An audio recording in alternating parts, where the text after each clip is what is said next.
We have heard some incredible speakers tell their stories tonight, and I have the great honor of introducing State Representative Noah Arbit to come forward and share his story. His family is all about back there. He is my representative. I imagine he is many of yours as well, and we could not be more proud to have you representing us in the State House. Noah. Thank you. Shabbat Shalom, Temple Israel. It's so great to be here. I was elected in November, and so much has changed for me in the past 6 months, but here I know I'll always be Steve and Edie Arbit's son, and Charlotte and Meyer Arbit's grandson. So that'll always be the same.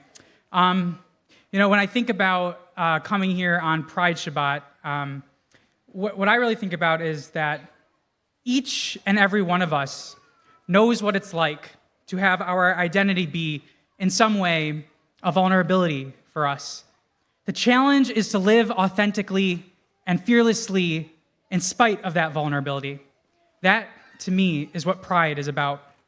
Growing up here in West Bloomfield, I was surrounded by spaces and institutions that affirmed and validated my Jewish identity. I would not be the person I am today if I had not grown up so embedded within our Jewish community. But coming to terms with being gay was far more challenging. Like so many LGBT people, I know what it's like to feel unseen, unheard, and alone. Like so many LGBT people, I struggled to find my place in a world that still made me feel as if these things inside me were somehow wrong and shameful. During my freshman year in high school, I remember having my backpack stolen, only to find it hours later thrown by the trash with the letters F-A-G written in permanent marker on the straps. I remember my mom deciding to needlepoint a chuppah covering for my brothers and I to use at our weddings.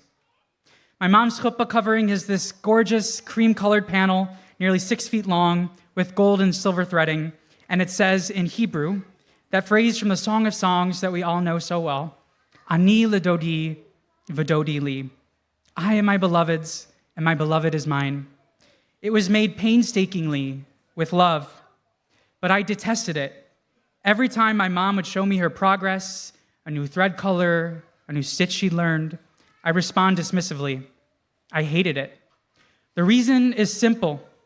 I looked at that chuppah covering and thought, that's not for me. I'll never use that. I couldn't bear to admit to my mom that her efforts were wasted on me.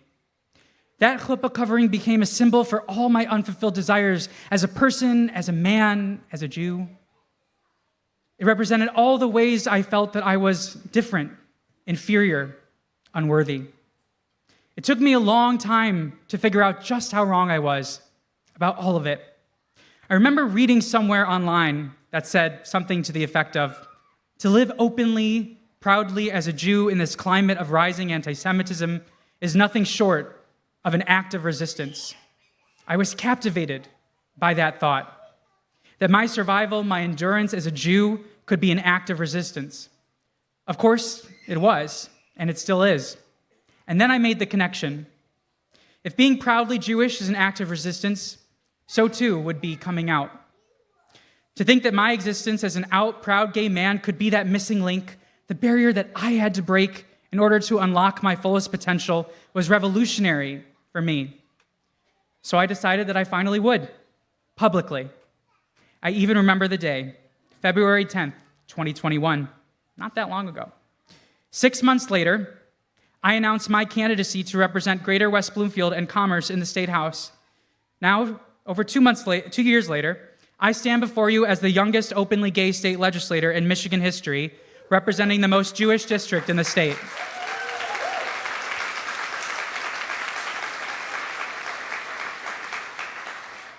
And some days, I wish I could go back in time and find that tortured young man who discovered his backpack by the trash marked with the word fag, or back further to the boy who sat alone at lunchtime in middle school, crouched down by his locker, hiding behind a book.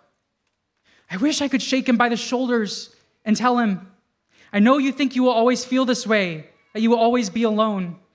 Yes, you will struggle, you will fall down, you will fight, but you will survive, and you will succeed and achieve beyond your wildest dreams. Just hold on. I wish I could tell him that, but I can't. So to every LGBT kid out there, I want you to know, there are many people in this life who will try to tell you what you are or what you can be. Do not listen to them. Don't ever change for anyone. Don't waste this one precious life being anything other than that fearless, truest you. Take it from someone who wasted far too much time hiding and suffering. I have walked in your shoes and I have fought your fights, and now I fight for you. Today, I can proudly say that my Jewishness and my gayness are not just incidental to my call to service, they are at the core of why I ran to represent our community in Lansing. They are why I have led the fight against rising hate and extremism in the state legislature.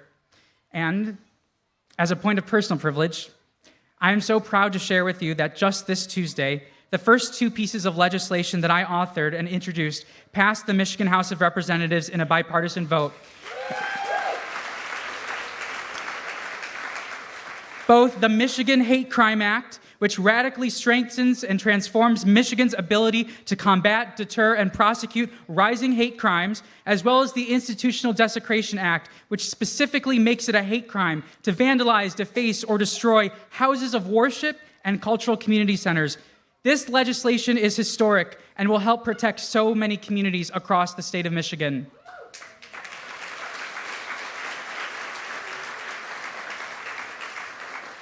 But I'm not stopping there. I've also introduced legislation that adds a definition of anti-Semitism to the Elliott Larson Civil Rights Act, which, as you may know, we expanded earlier this year to add civil rights for the LGBTQ+ community for the first time in 50 years. My friends, this legislation is not just about the LGBT community or the Jewish community. It's about all of us. It's about the kind of community we are and the kind of Michigan we want to build together.